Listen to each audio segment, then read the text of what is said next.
Hello everyone! We are so excited to finally have a chance to talk to you about Vendetta. So excited. We've seen the hype for her in the community ever since her first teaser launched in the game back in Season 16, and we know she won't disappoint. For those who haven't yet seen her hero trailer, here's what you need to know. Vendetta is the daughter of Antonio Bartolotti, an infamous arms dealer and former leader of Talon who was assassinated by Blackwatch. After his death, Vendetta was pushed out of Talon and denied the council seat she was set to inherit. With nothing left but the flame of her ambition, Vendetta became a combatant in Rome's Colosseo. There, she fought as La Lupa della Ritorsione, or the Wolf of Retribution, and earned the title of Colosseo champion. At the same time, she played the political game, gaining power and influence as she became a key player in Europe's social elite. Now, a decade after she lost everything, Vendetta is back with a vengeance. She's cunning, ruthless, and here not just to reclaim her birthright, but build her own unforgettable empire. Vendetta's not just here to change the world, but the game too. She's our first full melee DPS, Torgrim's Hammer doesn't count, and a real threat to your backline. If you didn't get a chance to play her explosive gameplay over the trial weekend, you're in for a real treat. She's fast and powerful and has a really big sword that makes fatal combos that can change the tide of battle in an instant. When working on a new hero, one of the things we carry throughout development is what makes this hero who they are, what makes them stand out from the rest of the cast, which we call the hero fantasy. Part of Vendetta's hero fantasy, or I guess villain fantasy in this case, is that she's a modern-day gladiator with a unique weapon, a strong fighter that likes to aggressively get up close and personal in an unconventional way. Vendetta's primary fire is the same iconic hard-light greatsword she uses to strike down her enemies in the Colosseo, the Palatina Fang. This sword holds an immense amount of power that is unleashed in the heat of battle. Her attacks are relentless. She starts with a set of 2 swings back and forth, finishing the quick combo with an overhead slash that deals critical damage. That last hit is trickier to land with its narrower width, but it has an extended range to make up for it. Her secondary ability, Warding Stance, is resource-based, similar to Spike Guard.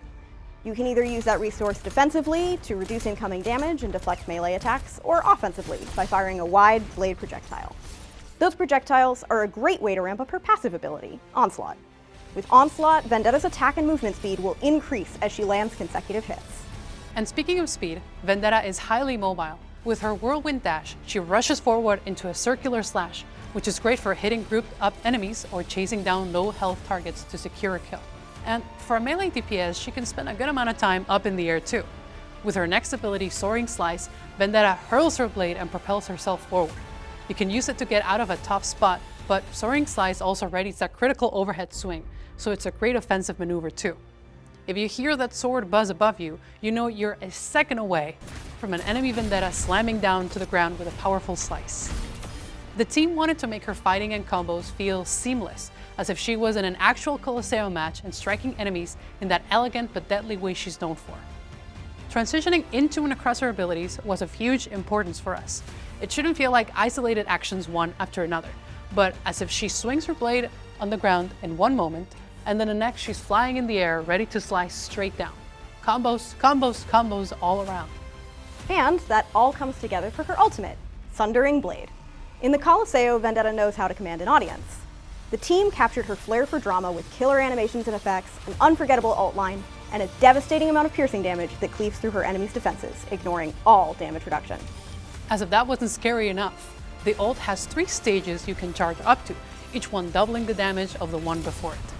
Vendetta's skit is swift, fluid, and ruthless, and we can't wait to see the combos you'll all pull off when she launches. Absolutely. We want you to feel dangerous when you play as her and inhabit the immense strength and fury that burns within Vendetta. All that perfectly reflects her narrative, which is a dark tale of retribution and an ambitious quest for power. Her conviction and story are designed to help move Overwatch forward in the most violent way possible, shepherding us into something new and exciting. We can't wait for you all to experience Vendetta's fury for yourself. Until then, ready yourselves for war! It being December, we're excited to bring the gift of Winter Wonderland back to Overwatch. This year, alongside our usual winter modes, we'll also include a special winter-themed Mischief Magic and a new Mischief Magic Wonderland, taking place on the snowy streets of Kings Row. One team will hide as props on the map while the other seeks them out, but this year also brings a new twisted version to the mode. The props will be able to go on the offensive in Mischief Magic Wonderland. Throughout this year's Winter Wonderland, you'll have the chance to earn loot boxes and special holiday-themed cosmetics. In the spirit of the holidays, you can also earn special cookies upon completing winter and daily challenges. Cookies can then be gifted to our 3 winter spirits for special rewards. Beyond Winter Wonderland, the systems design team has been working on something really cool for those of you seeking glory in Overwatch. We're introducing a big update to our top 500 leaderboards, now known as the Challengers tier. We want top 500 to feel like a season-long race between the very best, so tear down your tents, ladder camping is dead. Wins now award Challenger score based on your rank, and the leaderboard itself will be ordered by score. Approved Challenger tier players will be able to link to their social channels. We'll be starting small with this aspect of the feature in Season 20, but expect to see us expanding to more players in future seasons. Also, invitations to esports events on Faceit can now be part of the rewards you receive alongside your titles and weapon charms, so dominating the ladder can help you get noticed by the world's best teams. This feature arrives for Stadium with the launch of Season 20, meaning that Stadium players will be able to get all of the core game's top 500 benefits for the first time. And lastly, while I work on events, I have to take a few moments to rave about the Season 20 Mythic skins. When the season launches, the new hero skin is going to Cassidy, the Divine Desperado,